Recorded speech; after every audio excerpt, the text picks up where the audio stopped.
Halo semuanya, kita semua sering kan lihat ada ide kebijakan yang kelihatannya bagus banget, janji-janji perubahan yang keren. Tapi pernah nggak sih Anda bertanya-tanya, kok pas dijalankan hasilnya nggak sesuai harapan? Nah, disinilah letak kuncinya. Ini bukan cuma soal ide, tapi soal gimana ide itu diwujudkan. Hari ini, kita bakal kupas tuntas jembatan krusial antara janji dan kenyataan, yaitu proses implementasi kebijakan publik. Dan untuk memulai, ada kutipan yang pas banget dari Solicin Abdul Wahab. Beliau bilang, kebijakan publik yang udah disahkan itu nggak akan ada gunanya kalau nggak diimplementasikan. Simple tapi dalam banget kan? Ini ngingetin kita semua. Sebagus apapun rencananya, kalau cuma jadi tumpukan kertas, ya percuma. Aksi, itulah segalanya. Disitulah pertaruhan yang sebenarnya dimulai. Oke, biar kita semua kebayang, anggap aja pembahasan kali ini sebagai sebuah tur singkat. Pertama, kita cari tahu dulu, kenapa sih implementasi ini penting banget? Terus kita bedah teori-teori utamanya. Setelah itu, kita lihat prosesnya di lapangan, gimana sih cara kerjanya? Lanjut, kita intip gimana kolaborasi di era modern mengubah segalanya. Dan terakhir, kita lihat ke depan, apa aja tantangan dan inovasinya. Siap? Yuk kita mulai. Oke, perhentian pertama kita. Kenapa implementasi itu penting? Ya, ini dia jawabannya. Anggap saja ini jembatan yang menghubungkan antara janji manis sebuah kebijakan dengan kenyataan pahit di lapangan. Kalau jembatan yang nggak kokoh, ide sebagus apapun bakal jatuh di tengah jalan sebelum sampai ke masyarakat. Jadi intinya begini, tanpa eksekusi yang benar, kebijakan yang paling keren sekalipun yang niatnya paling mulia, ya cuma bakal jadi kata-kata indah di atas kertas. Nggak ada artinya. Implementasi itu ibarat napas yang ngasih kehidupan ke sebuah ide.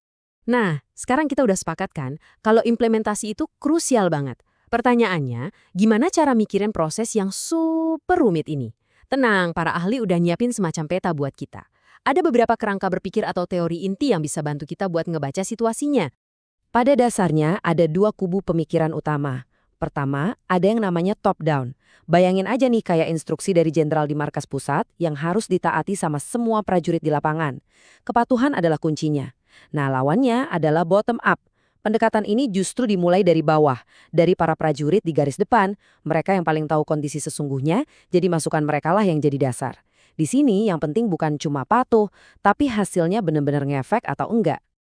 Tapi kan dunia nyata itu enggak hitam putih ya kan? Makanya sekarang banyak yang pakai pendekatan sintesis atau gabungan. Ini tuh kayak ngambil yang terbaik dari dua dunia. Arahan besar dari pusat tetap ada, tapi di lapangan dikasih keleluasaan buat beradaptasi, jadinya lebih fleksibel, dan harapannya sih lebih efektif. Oke, teorinya udah dapat. Sekarang kita turun gunung. Kita lihat gimana sih proses ini berjalan di dunia nyata, dari awal sampai akhir, langkah demi langkah. Nah, ini dia siklus hidup implementasi. Ada 4 tahap penting. Pertama, administrasi. Di sini kita siap-siap, ngumpulin tim, nyiapin dana dan sumber daya. Pokoknya dapurannya disiapin dulu. Kedua, strategi. Rencana detailnya dibuat di sini, langkah per langkahnya mau di mana. Ketiga, yang ini penting banget, pemantauan. Sambil jalan, kita awasi terus. Progresnya gimana, ada masalah nggak, jadi bisa cepat diperbaiki. Dan terakhir, evaluasi. Setelah semua selesai, kita lihat lagi ke belakang. Kebijakan ini beneran berhasil nggak sih? Dampaknya sesuai harapan atau enggak? Jadi kita bisa belajar buat ke depannya. Sekarang kita maju ke era modern. Dulu mungkin pemerintah bisa kerja sendiri, tapi sekarang lupakan. Di dunia yang super terhubung ini, implementasi itu kerjaan keroyokan. Udah bukan lagi pertunjukan tunggal. Biar gampang, kita kenalan dulu sama istilah jaringan kebijakan. Anggap aja ini tim super. Isinya nggak cuma pemerintah, tapi juga ada perusahaan swasta, LSM, komunitas. Semua gabung buat ngerjain satu tujuan. Ingat, implementasi modern itu olahraga beregu, bukan perorangan. Terus, gimana cara ngatur tim super yang isinya macam-macam ini? Nah, disinilah konsep tata kelola publik baru masuk. Ini tuh ibaratnya playbook atau buku panduan modern buat jadi manajer dari jaringan yang rumit ini. Tujuannya? Biar semua bisa gerak bareng mencapai tujuan publik.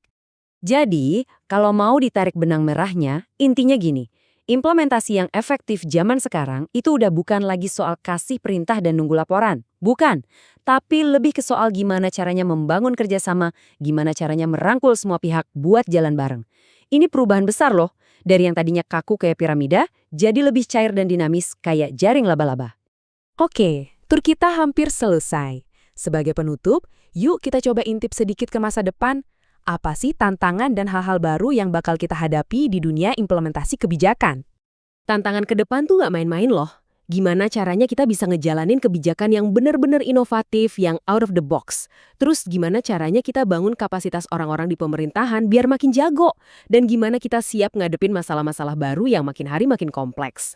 Karena pada akhirnya, tujuannya itu lebih besar dari sekedar menjalankan program. Bukan. Tujuan utamanya adalah membangun institusi publik yang cerdas, organisasi yang bisa terus belajar dari pengalaman, bisa beradaptasi sama perubahan, dan bahkan bisa menciptakan inovasi sendiri untuk masa depan. Keren kan? Nah, semua ini akhirnya membawa kita ke satu pertanyaan terakhir, khusus buat Anda. Coba deh, pikirin sebentar. Kalau lihat kondisi di sekitar Anda, di komunitas Anda, kebijakan apa sih yang menurut Anda paling butuh sentuhan implementasi yang inovatif, biar benar-benar nendang hasilnya? Coba renungkan ya. Terima kasih banyak udah nyimak pembahasan kita kali ini.